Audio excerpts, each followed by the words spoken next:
നമസ്കാരം. ഇന്നത്തെ വീഡിയോയിൽ വേദങ്ങൾ മരണാനന്തര ജീവിതത്തെക്കുറിച്ച് എന്തു പറയുന്നുവെന്നും ആത്മാവിന്റെ യാത്ര എങ്ങനെയാണെന്നും നിങ്ങൾക്ക് പുനർജന്മം ഉണ്ടോയെന്നും നമുക്ക് വിശദമായി നോക്കാം. വേദങ്ങളുടെ അടിസ്ഥാന പ്രമാണം നമ്മുടെ ആത്മാവ് അനശ്വരമാണ് എന്നതാണ്. ശരീരം എന്നത് ആത്മാവിന് ധരിക്കാനുള്ള ഒരു വസ്ത്രം പോലെയാണ്.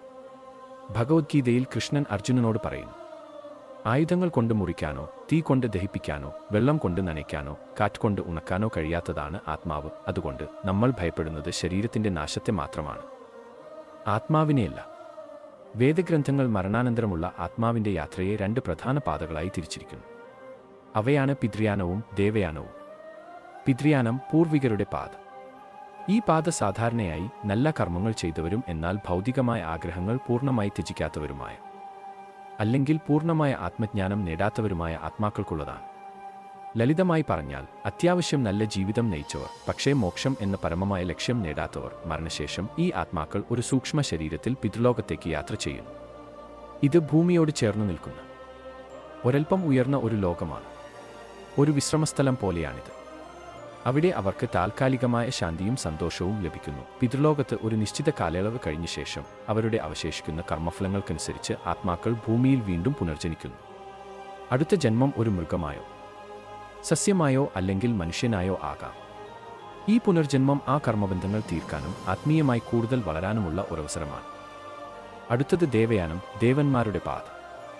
ദേവയാനം എന്നത് ഉയർന്ന ആത്മീയ ജ്ഞാനം നേടിയവരും ഭൗതികമായ എല്ലാ ആഗ്രഹങ്ങളെയും പൂർണ്ണമായി ത്യജിച്ച് സദ്വൃത്തമായ ജീവിതം നയിച്ചവരുമായ ആത്മാക്കൾക്കുള്ളതാണ്. തപസ്സിലൂടെയും ധ്യാനത്തിലൂടെയും യോഗയിലൂടെയും ബ്രഹ്മജ്ഞാനം നേടിയ മഹത് വ്യക്തികളാണ് ഈ പാതയിലൂടെ സഞ്ചരിക്കുന്നത്. ഈ ആത്മാക്കൾ ഉയർന്ന ദേവലോകങ്ങളിലേക്ക് അല്ലെങ്കിൽ മറ്റ് ദിവ്യലോകങ്ങളിലേക്ക് യാത്ര ചെയ്യുന്നു. ഈ ലോകങ്ങൾ കൂടുതൽ ശുദ്ധവും ദിവ്യവുമായ തലങ്ങളാണ്. അവിടെ അവർക്ക് അളവറ്റ സന്തോഷവും സമാധാനവും അനുഭവിക്കാൻ കഴിയുന്നു.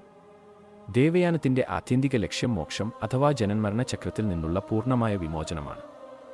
ഈ പാതയിലൂടെ സഞ്ചരിക്കുന്ന ആത്മാക്കൾ പരമാത്മാവുമായി ബ്രഹ്മൻ ലയിച്ച് പുനർജന്മത്തിൽ നിന്ന് മുക്തരാകുന്നു.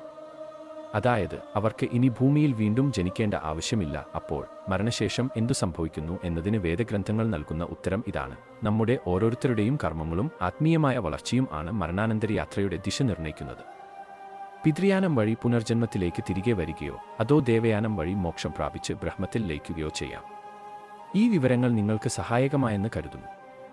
നമ്മുടെ ജീവിതത്തിലെ ഓരോ പ്രവൃത്തിയും വരുംകാലത്തെ നിർണ്ണയിക്കുന്നുവെന്ന് വേദങ്ങൾ ഓർമ്മിപ്പിക്കുന്നു. ഈ വീഡിയോയെക്കുറിച്ച് നിങ്ങളുടെ അഭിപ്രായങ്ങൾ കമന്റ് ബോക്സിൽ രേഖപ്പെടുത്തുക. വീഡിയോ ഇഷ്ടപ്പെട്ടെങ്കിൽ ലൈക്ക് ചെയ്യാനും സബ്സ്ക്രൈബ് ചെയ്യാനും മറക്കരുത്. അടുത്ത വീഡിയോയിൽ കാണാം.